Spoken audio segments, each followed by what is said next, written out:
Ensamblado de la PC. Antes de comenzar, y como precaución muy recomendable, consiga una pulsera antiestática, colóquela en su muñeca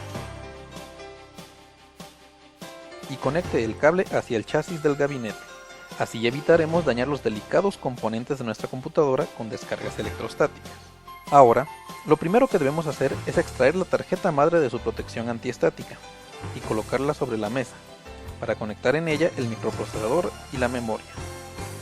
Retire el microprocesador de su protección antiestática y, tomándolo únicamente por los bordes, llévelo hasta la tarjeta madre. Con cuidado, levante la palanca que está al lado del socket.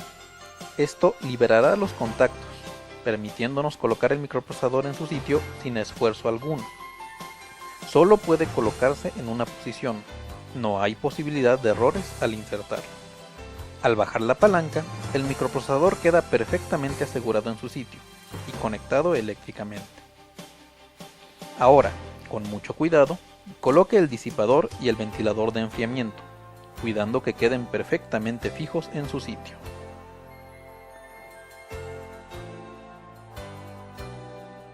No olvide conectar el cable del ventilador en uno de los conectores especiales que incluye la tarjeta madre.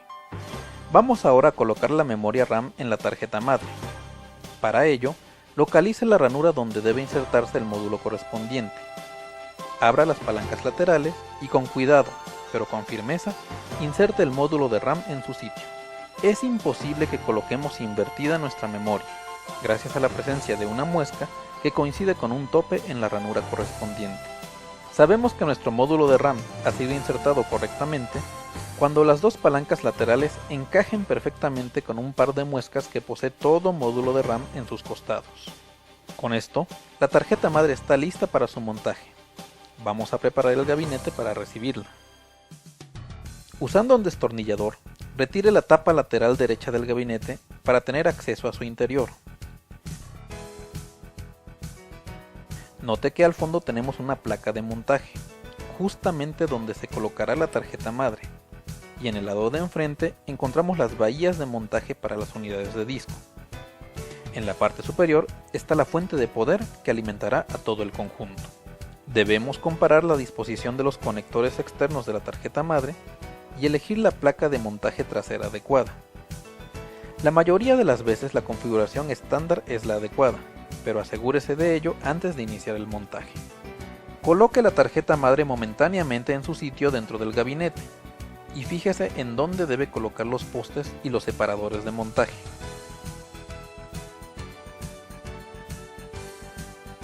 En este caso, se deben colocar en los puntos marcados.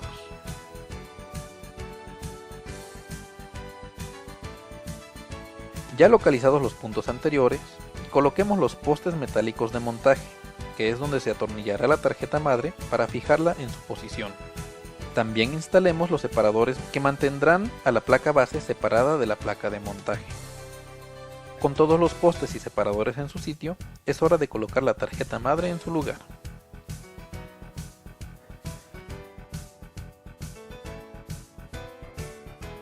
Hay que fijarla perfectamente con al menos 2 tornillos, para evitar que se mueva y pueda provocar falsos contactos con alguno de sus elementos. Conectemos el cable que viene desde la fuente de alimentación a la tarjeta madre. El conector posee muescas que impiden colocarlo de forma incorrecta. Tenemos los cables que vienen del panel frontal, que son el correspondiente al interruptor de encendido, el de reinicio, el LED de disco duro, el cable para el altavoz interno y los cables para los puertos USB frontales.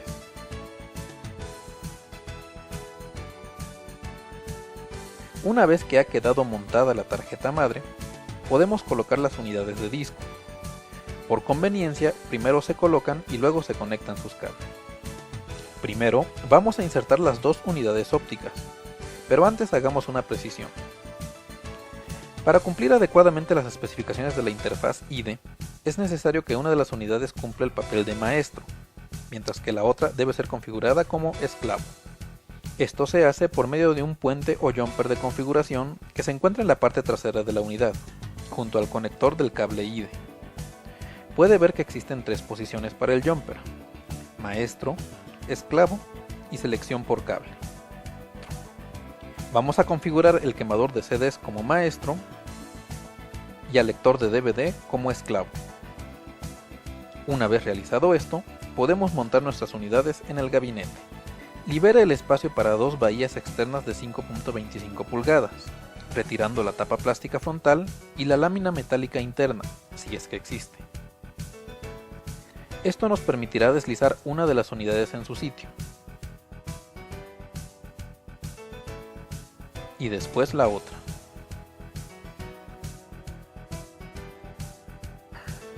Por supuesto que hay que asegurarlos con por lo menos 2 tornillos, para que permanezcan fijas al gabinete.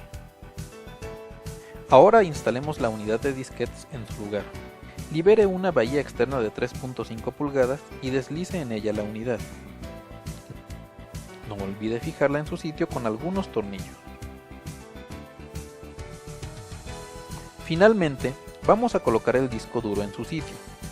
Aquí conviene hacer una recomendación. Siempre debe manejarlo tomándolo por los bordes y nunca toque la placa de circuitos que se encuentra en su parte inferior. Así evitará dañar a los delicados componentes de este elemento. Localice una bahía interna de 3.5 pulgadas y deslice en ella el disco duro, cuidando que los conectores queden apuntando hacia la tarjeta madre. Asegure la unidad con algunos tornillos. Una vez que hemos colocado todas las unidades de disco, vamos a conectarlas eléctricamente. Lo primero que debemos colocar es el cable de audio, el cual irá desde el lector de DVD hasta la tarjeta madre. Para el intercambio de datos, vamos a utilizar los cables que vienen junto a la tarjeta madre. Note que se trata de un par de cables de 80 hilos, y que se distinguen porque uno de sus conectores es de color negro, otro de color gris y el último de color azul. Como regla inviolable, el conector negro irá a la unidad configurada como maestro, el gris a la unidad esclava y el azul hacia la tarjeta madre. Entonces, de acuerdo a cómo habíamos configurado nuestras unidades ópticas, el conector negro se colocará en el quemador de CDs y el gris en el lector de DVD y el azul en el puerto ID2 de la tarjeta madre, ya que el ID1 está reservado para el disco duro. Vamos a colocar el cable de la unidad de disquetes. Coloque el extremo que presenta los cables torcidos en la unidad de disco y el otro extremo en el conector correspondiente de la tarjeta madre. Ahora conectemos el disco duro. Para ello, usando el segundo cable IDE, llevamos el conector negro hasta la unidad de disco y el conector azul hacia la tarjeta madre. Finalmente, vamos a conectar los cables de alimentación que vienen de la fuente de poder. Los conectores poseen unas muescas que impiden su colocación incorrecta, así que este proceso es relativamente sencillo. Ya solo nos resta colocar el módem interno. Para ello, hay que retirar la laminilla trasera correspondiente a una de las ranuras PCI de la tarjeta madre. Ahora, con firmeza pero con cuidado, inserte el módem en la ranura correspondiente hasta que haya asentado perfectamente en su sitio. Y no olvide colocar su tornillo de montaje, para que no se afloje con el tiempo. Con esto hemos concluido el proceso de ensamblado de nuestra computadora personal. Para comprobar si hemos hecho un buen trabajo, conecte el monitor, el teclado y el ratón. Conecte tanto la computadora como el monitor a la línea de AC. Presione la tecla de encendido y si todo está bien, el monitor deberá desplegar una pantalla inicial invitándonos a entrar al setup y configurar la máquina. Después de la configuración del setup, se debe formatear el disco duro e instalar un sistema operativo, tal como Windows o Linux.